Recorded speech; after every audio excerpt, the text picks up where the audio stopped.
Hi there, and thank you very much for joining me on another cooking adventure. Today we're going to do cottage pie. Now this sort of dates back to the 1700s. It's an old English recipe and is absolutely great for a cold winter's day. It warms you up, fills you up, and it tastes really good. So here's a list of the ingredients that you'll need. It's very straightforward. They had them in the 1700s. I'm sure you can get them at your local supermarket now. So let's have a look and see how we put this great dish together. So we'll start off with some onions. Chop them up fairly finely. You can either use one big onion, or what I've used here is 1.5 not so big onions. That makes sense. So you just want to chop them up, put them in the bowl and put them to one side.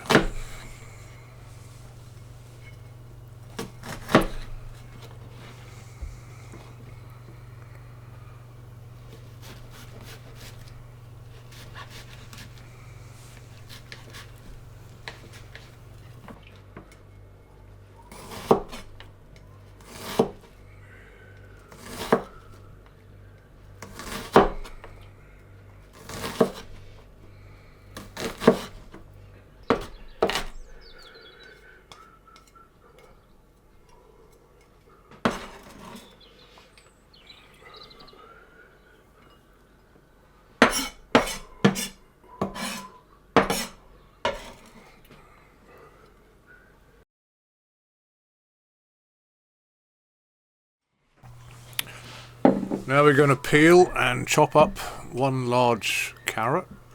So we're just going to peel it. It's my very old-fashioned peeler.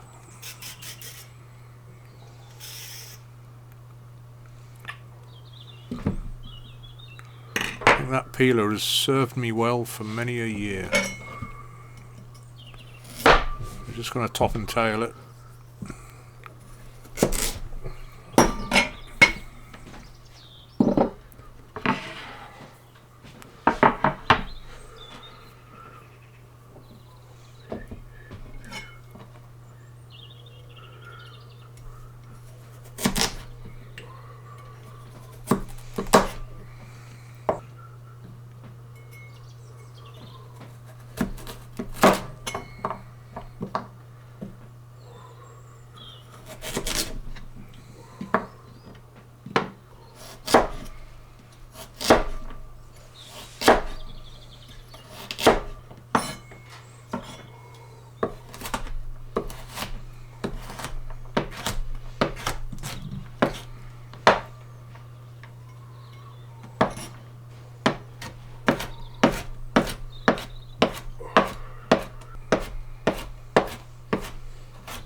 Just put that to one side in your bowl.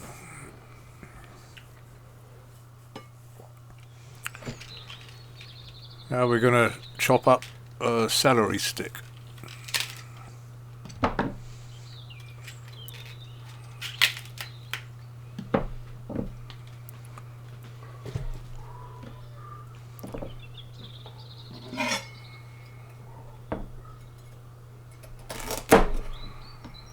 I actually did 1.5 celery sticks here.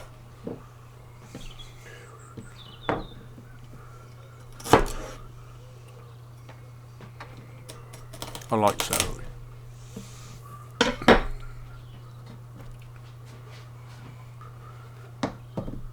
You want to give these a bit of a wash.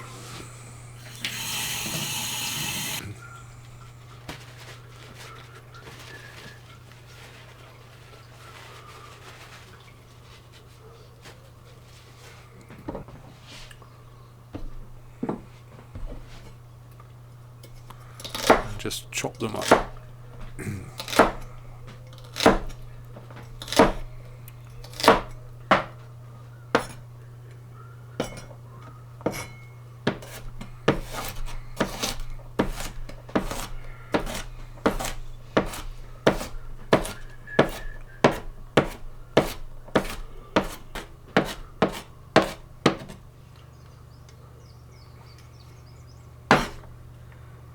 Basically you can put them in the same bowl as the carrot, because the onion, carrot and celery all go in at the same time into the fry pan.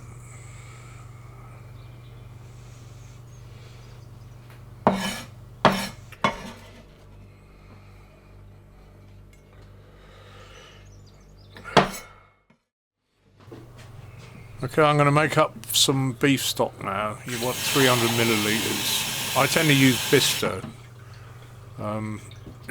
But of course, obviously you can use whatever stock you want, really.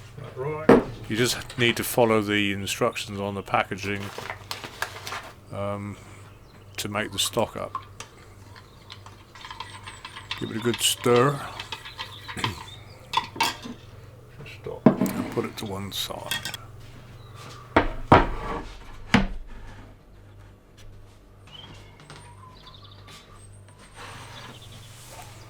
So we're going to do the potatoes for the mash now. You need 750 grams of peeled potatoes. So I'm going to weigh them out.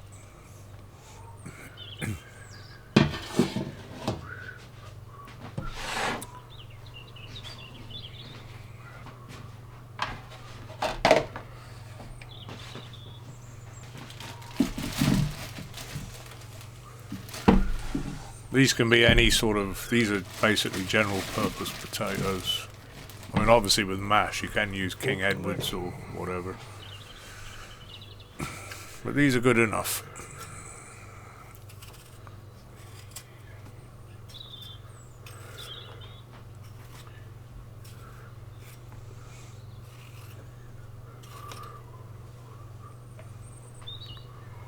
Notice I keep touching the scale there. If I don't, then it goes to sleep, and then I have to start all over again. So just to keep it awake, every now and then I just touch it as if it's adding some weight. Sometimes these things are too clever for their own good.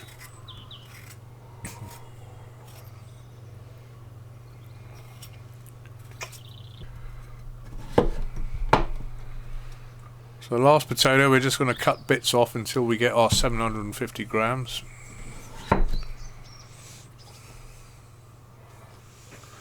That'll do. Then we're going to pop them in the saucepan of water so they don't discolour.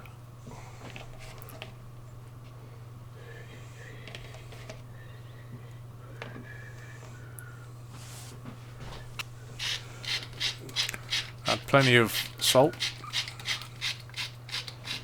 to your saucepan of water and potatoes. That's the quicker way. The easy way.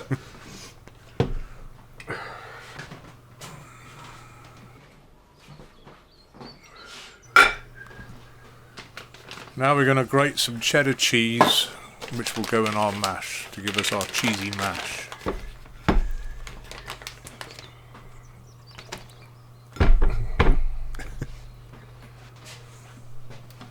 So you need 125 grams of this, grated.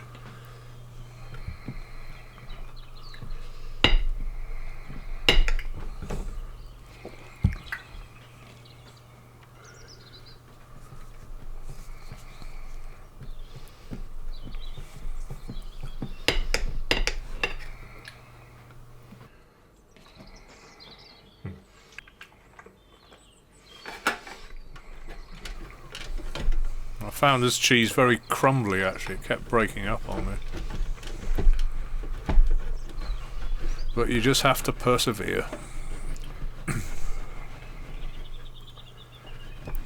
The dog loves cheese. She's a bit of a cheese hound, so generally as soon as she smells cheese coming from the kitchen, she comes straight in. No doubt she'll get a bit, just to keep her happy.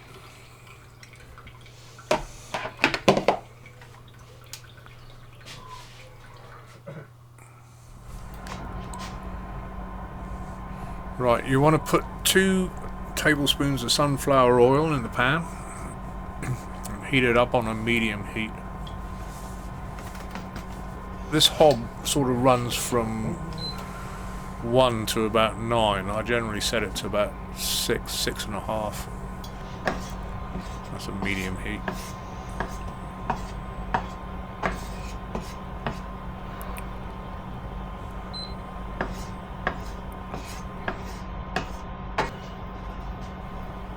So add your chopped onion.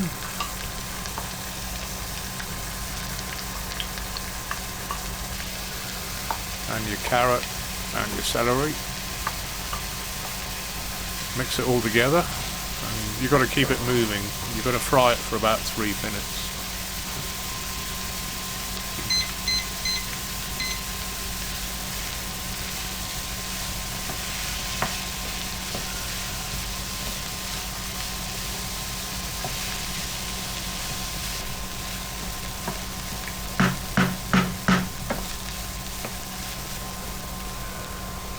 There goes your 750 grams of minced beef. I'm going to fry this for about 5 minutes until it sort of goes brown. Generally find it takes just a bit longer than 5 minutes. Just fry it until it goes brown. And also you have to break it up as well.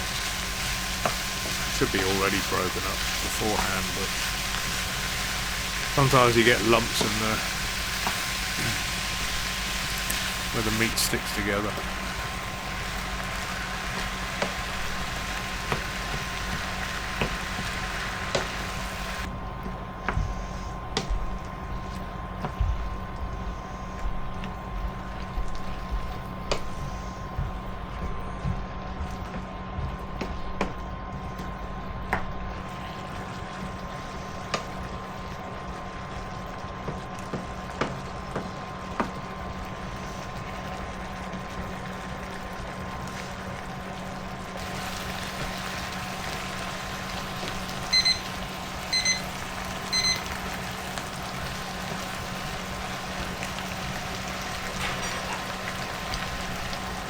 Once the meat is brown, you want to put in 2 teaspoons of flour. It's just plain flour, and then you want to mix it all in. Ignore what it says there, that says tablespoons. It's teaspoons.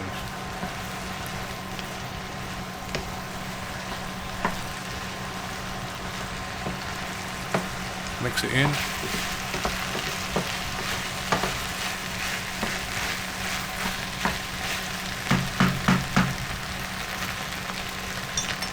Now you want to add your stock, 300 milliliters of beef stock.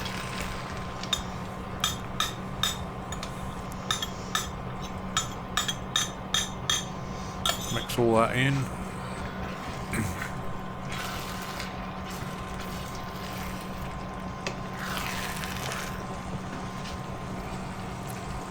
And a squidge of tomato puree, or a good squirt.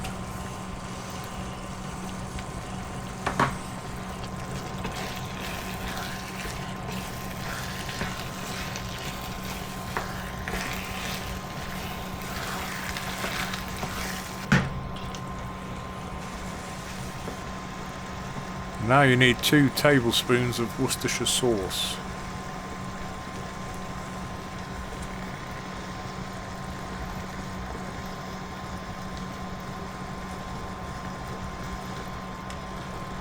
I think that was the last of the bottle. I managed to just get 2 tablespoons out of the bottle before it was empty.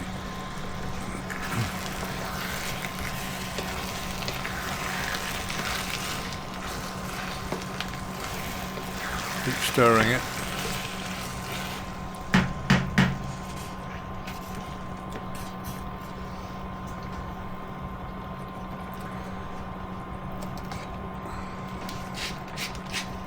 Just season with some salt and pepper.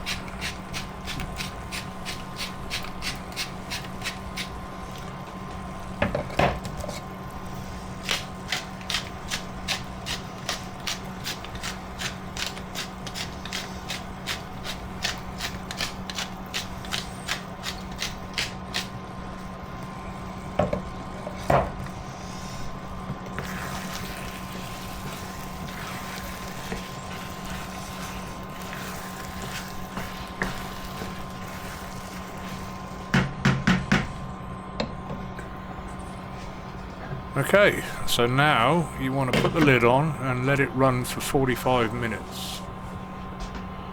Just stir it occasionally, just to make sure that nothing's sticking on the bottom. It shouldn't do, because you should have it on a lowish heat, just simmering with the lid on. Right, we boiled our spuds up. This can happen concurrently with doing the mince. So you want to drain the spuds, potatoes.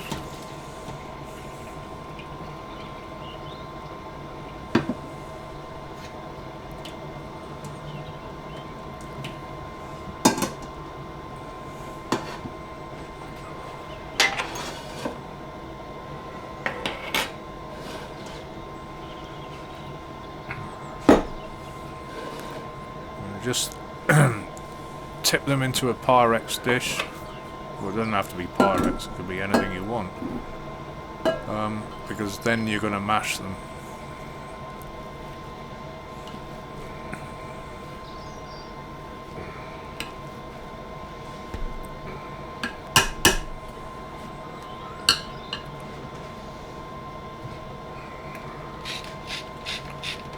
I want to put salt and pepper in.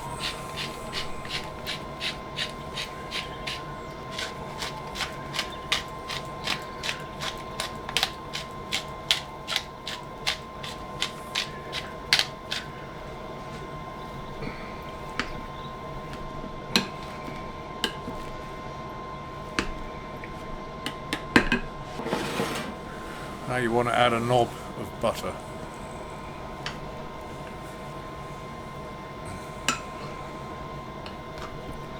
This makes the mash a lot creamier. You're going to add some milk as well in a bit.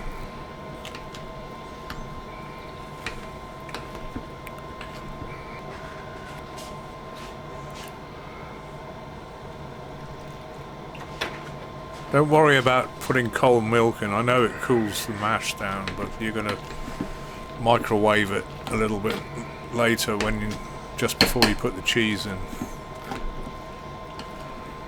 So you've got a sort of creamy mash there, which is the consistency that you need to put on top of the meat before it goes in the oven.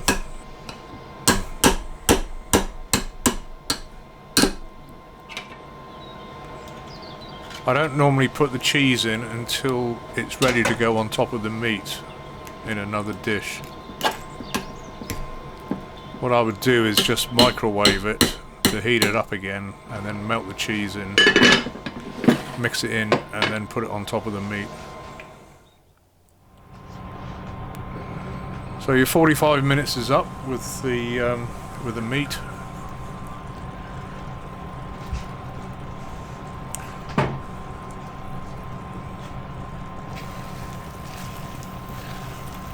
Give it a good old stir, make sure it's not sticking to the bottom of the pan.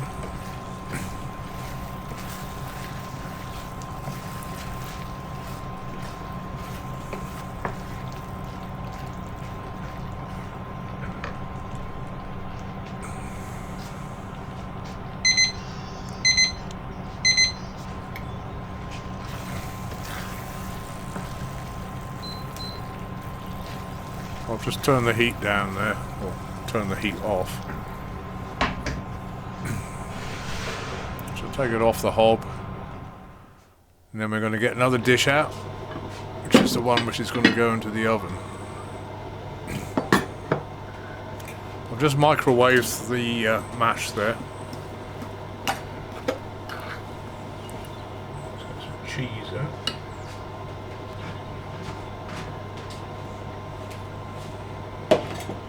I'm going to put some cheese in. We'll put the 125 grams of cheese that we grated earlier. Mix it in, and then I'm going to pop it in the microwave again just to make sure it all melts in.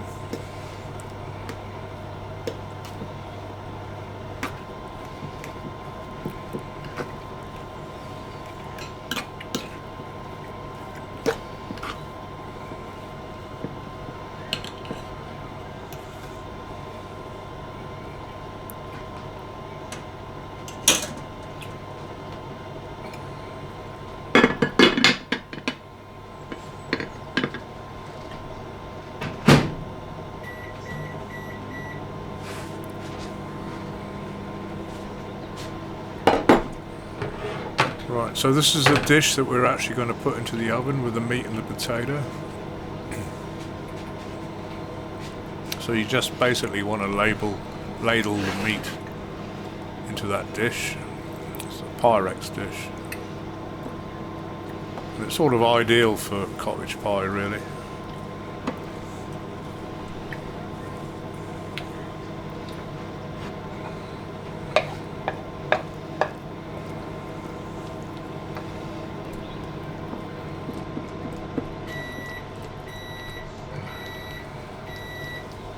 You just want to get the meat as flat as possible in the dish. A bit like that.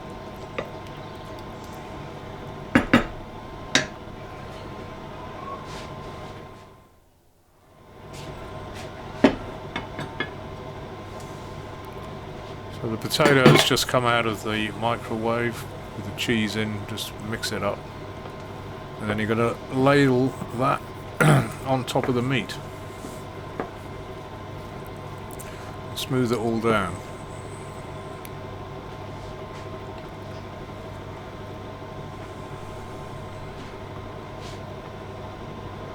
It's a bit like plastering, really. I once tried my hand at plastering the walls in our bathroom, and when I'd finished, my wife looked at it and said, "Take it off and we'll get a man to come in and do it properly." I suppose we can't all be good at everything.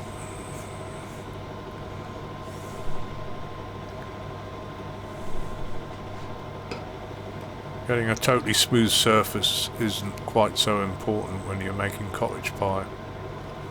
So use a spoon and a spatula. Just smooth it down. It doesn't matter if it's got ridges in, and you can also be artistic if you want and put little patterns in. I didn't actually bother here. Just doing that.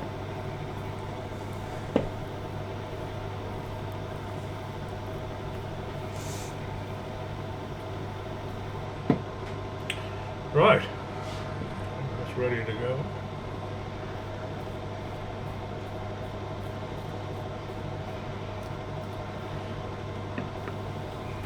So now it's ready to go in the oven. You would have preheated your oven to 200 degrees centigrade. That's the oven I'm using as a fan assisted one.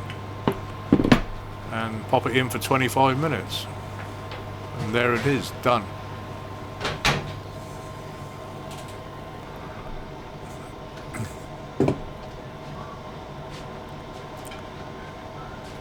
All ready to serve up. I think I forgot to do veggies with this.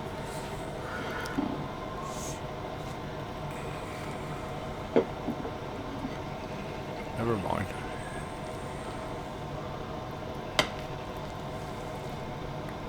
I love cottage pie. And that's the ideal consistency that you actually want with cottage pie. It really is very nice.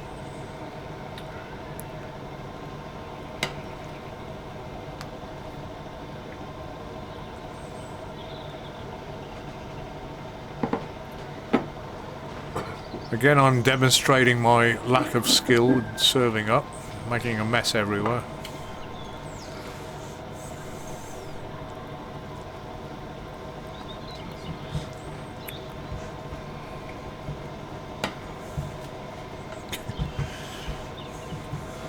Didn't do any veggies, did I? Oh well, I'll look without veggies.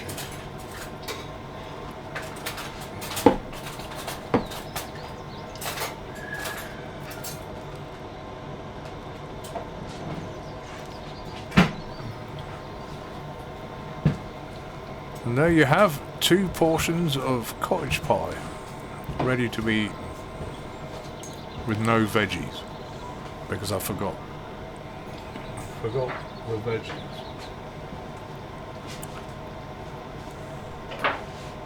It's very nice.